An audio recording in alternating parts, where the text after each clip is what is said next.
주식보다 더 어려운 거였네요. 전 채권 엄청 간단하게 생각하고 있었어요.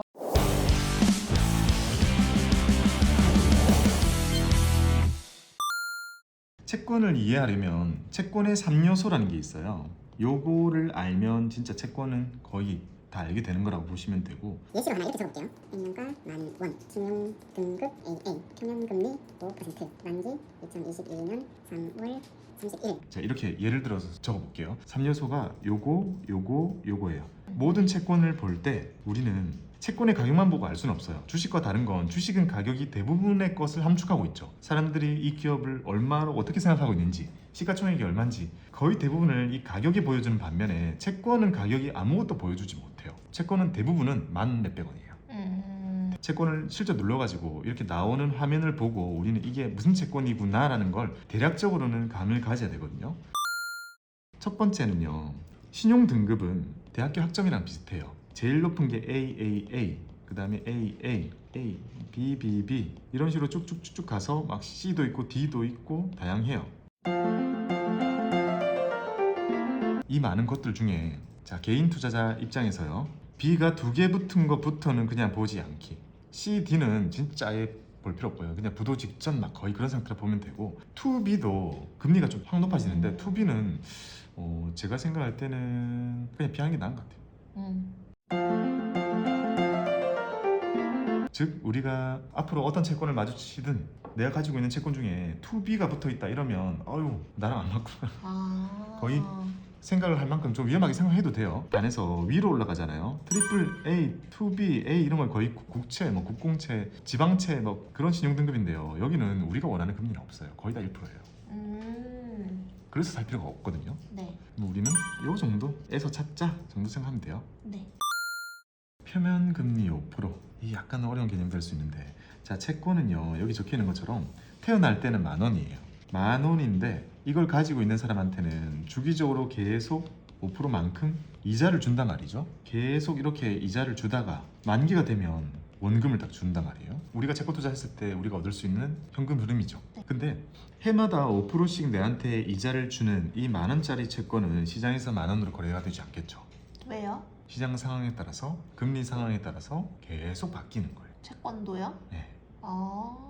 채권의 가격이 계속 달라지기 때문에 이걸 1,100원에 사는 사람이 있고 9,990원에 사는 사람이 있잖아요. 네. 이 사람들의 사는 가격에 따라서 이 수익률은 달라져요. 그렇죠? 아, 네네네. 정해져 있는 현금 흐름이지만 이걸 얼마에 사는지에 따라서 나의 수익률은 계속 달라지는 거죠. 그래서 채권은 이렇게 이 가격 대비해서 주는 이 이자율은 표면에 적혀 있다 해서 표면금리라고 불러요. 근데 우리가 실제 얻게 되는 건, 예를 들어서요, 1,100원에 산 사람은 매번 받는 금리가 5%가 안 넘겠죠. 비싸게 샀잖아요. 네. 실제로 이자 지급은 10,000원 기준에서 5%만큼은 이자를 계속 주겠지만, 나는 얘를 1,100원에 샀으니까 개인적인 입장에서 보게 되면 이자가 계속 들어오는 게 4점 몇 프로일 거예요. 세심하지 못하네요. 네? 그래서 이거 세심하게 좀 알려줘야 되는 거 아니에요? 회사 입장에서는 10,000원 기준으로 그냥 이자를 계속 내보내요. 이거 안 바뀌어요. 그래서 표면금리예요. 근데 매수하는 우리 입장에서 중요한 건 이 금리, 실제 금리가 중요하죠. 만약에 이거를 9,900원에 샀어요. 싸게 산 거죠. 그러면 이거는 5점 몇 프로일 거 아니에요. 계속 받는 이자가. 시장의 금리가 보통 요동이 치게 되면요, 채권 시장에서도 이런 가격들이 일정하게 계속 움직이거든요. 그럴 때마다 우리도 조금이나마 싸게 산다면 수익률이 더 올라가져요. 그러면 투자자 입장에서 이 수익률을 뭐라 부르냐면요, 매수 수익률이라 불러요.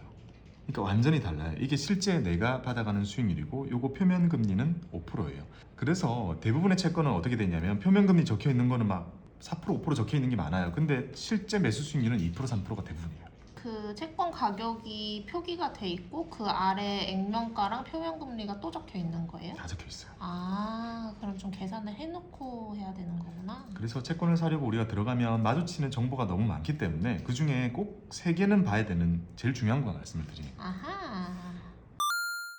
아, 이거 되게 좋은 것 같아요. 왜냐면은 채권을 그냥 내가 돈 빌려주고 이자 받고 정해진 날짜에 원금 받는다, 그냥 그렇게만 생각해가지고 표면 금리라던가 막 이런 거를 볼 생각을 못했어요. 근데 어쨌거나 채권도 싸게 살수록 나에게 큰 이득이다 라는 말씀이시죠? 네. 신용 등급 보면서 안정성을 보고, 그리고 금리가 이 정도 나오는 채권이구나, 이자는 계속 중간중간 따박따박 주다가 만기가 되면 원금을 다시 돌려주겠구나, 그게 가장 큰 틀의 베이스예요. 근데 약간 달라지는 거는요, 표면금리가 있고 내가 실제로 사는 실제 매수 수익률이 다르구나. 자, 증권사 어플 들어왔어요. 그럼 메뉴를 누르면 여기에 보통 금융상품 옆에 채권이 있는데요, 여기 보면 장내 채권이랑 장외 채권이 구분되어 있잖아요. 네. 여기서 장이라고 하는 거는 주식시장, 즉 한국 거래소를 이용하는 시장이라고 생각하면 되거든요. 그 안에서 거래를 하면 장내 채권, 그 밖에서 거래하면 장외 채권인데요, 생각해보면 우리는 주식을 살 때 무조건 주식시장에서 사죠. 네. 근데 채권은 장내, 장외로 나눠져 있잖아요. 장외가 의미가 있어요. 증권사가 워낙 채권을 많이 가지고 있거든요.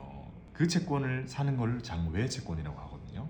그래서 어느 증권사 어플을 들어가든 장내 채권이랑 장외 채권 항상 구분돼 있어요. 자, 그러면 이걸 살 때 우리가 어떻게 받아들여야 되냐면요, 장내 채권은 생선 경매장에 우리가 가서 생선을 사오는 것과 비슷해요. 그러니까 내가 잘해야 될 필요가 있어요. 우리나라에 존재하는 진짜 수천 개의 채권들 중에서 내가 원하는 것을 골라오는 그 노력이 필요한 반면에요, 장외 채권은 증권사가 가지고 있던 채권을 이 정도면 이제 개인들한테 어느 정도 팔아도 되겠다, 뭐 이렇게 진열을 해놓은 거라고 보시면 되거든요. 채권을 장외 채권으로 사게 되면 뭐 증권사가 개인들한테 이렇게 주는 채권을 이상한 걸 줄 수는 없죠. 그래서 적어도 상당히 합리적인 가격과 어느 정도 정제된 채권들을 볼 수가 있거든요. 그래서 초보 투자자들이 채권을 가장 먼저 시작을 할 때는 장외 채권부터 시작하는 게 좋아요. 그럼 주식하고 완전 반대네요. 주식은 상장되어 있는 게 조금 더 안정성이 높다고 할 수 있는데, 채권은 반대로 장외에 있는 게 조금 더 안정적이다라고 얘기할 수 있네요. 그렇게 생각해도 저는 무리 없을 것 같아요. 장외 먼저 볼게요. 종목 검색. 자, 말씀드린 것처럼 몇 개 안 나오죠.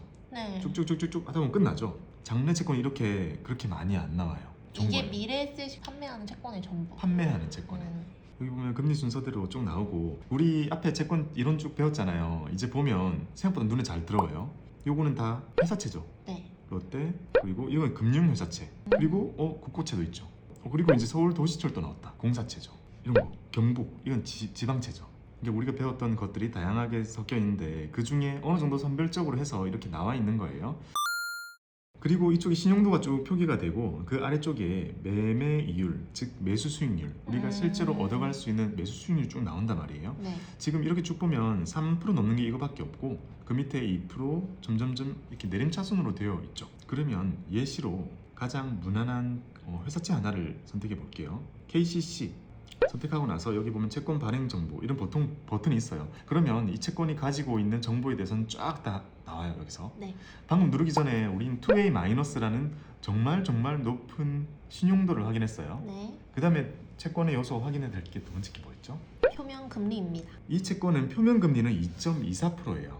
근데 표면금리는 말 그대로 액면가 대비해서 이자를 주는 그 비율을 정해놓은 것일 뿐, 이 채권이 실제로 거래되고 있고 내가 얻을 수 있는 수익률은 다르다 그랬죠. 네. 그 수익률은 아까 여기서 먼저 확인을 하고 가는 건데요, 1.49%예요. 1.49%가 내가 얻을 수 있는 수익률인 거고, 이 채권이 액면가 대비해서 나오는 이자는 2.24%인 거예요. 그 다음에 세 번째 체크해야 될 건 뭐죠?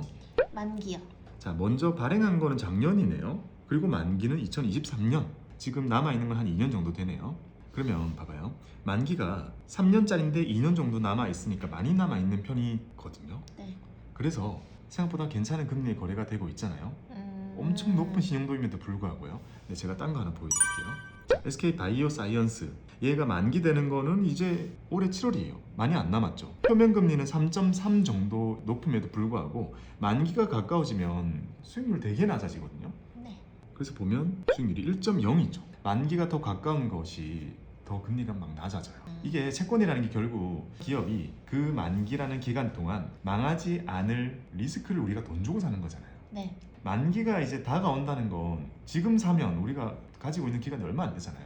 그래서 우리가 얻을 수 있는 금리도 되게 낮은 거예요. 아, 채권도 결국엔 리스크를 좀 부담할수록 저한테 오는 수익이 큰 거네요. 그래서 개인 투자자 입장에서는 만기가 짧으면서 금리 높은 채권은 찾아봐도 없는 거예요. 채권 투자가 더 복잡한 것 같아요.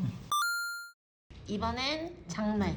장내 채권은 재밌는 게, 자, 종목 검색으로 넘어오잖아요. 그러면 우주가 펼쳐져요. 이게 도대체 몇 개죠? 세지도 못해요. 정말 많아요. 주식보다 훨씬 많아요. 훨씬 많은 이유는 하나의 기업이 채권을 계속 찍잖아요. 그 이름이 계속 떠 있는 거예요. 그리고 이렇게 많은 존재하는 채권들은 시장에서 거래를 안 하겠죠. 대부분의 기관이 가지고 있는데 기관이 채권을 팔 이유가 사실 거의 없잖아요. 그래서 이렇게 많은 리스트 중에 우리가 실제로 아무거나 눌러봤을 때 거래가 안 돼요. 대부분이. 그러네요. 이거 시간 넘어서 그런 거 아니죠? 아니에요. 아, 시간 내라고 해도 웬만한 거 다 눌러봤을 때 거래 없어요. 장내 채권은 이렇게 거래가 되고 있는 채권을 찾아야 한다는 첫 번째 허들이 있고요. 그래서 일부 증권사에서는 가지고 있는 게 아니라 최근에 장내에서 거래가 됐던 채권을 보여주는 화면 같은 게 있어요. 그런 걸 참고하는 게 좋아요. 장내 채권은 기회는 많이 있지만 그 기회를 잘못 이용하면 오히려 비싸게 주고 살 수 있기 때문에 초보 투자자분들에게는 장외 채권 먼저 시작하는 거가 좋죠. 이제 세 가지 요소를 기준으로 봤을 때 첫 번째는 A가 하나 붙은 거에서 B가 세 개 붙은 거 정도까지만 보자. 그리고 두 번째는 만기는 적어도 2년이 넘는 거. 2년이 넘어가야 적어도 은행 금리 대비해서 의미 있는 수익률이 나오기 시작하거든요. 세 번째는 표면금리. 우리가 사는 채권의 가격은 계속 다르고 매수 수익률 따로 적혀 있다 했잖아요. 실제로 우리한테 중요한 매수 수익률을 꼭 확인해서 이 기준을 가지고 내가 거래하고 있는 증권사 어플 들어가가지고 장내 채권은 아직 어려울 테니 장외 채권에서 그 조건에 부합하는 것을 찾아가지고 매수를 하시는 것이 가장 쉬운 방법이에요. 혹시 그런 말 들어본 적 있어요? 금리가 오르면 채권 가격이 하락한다. 아니요.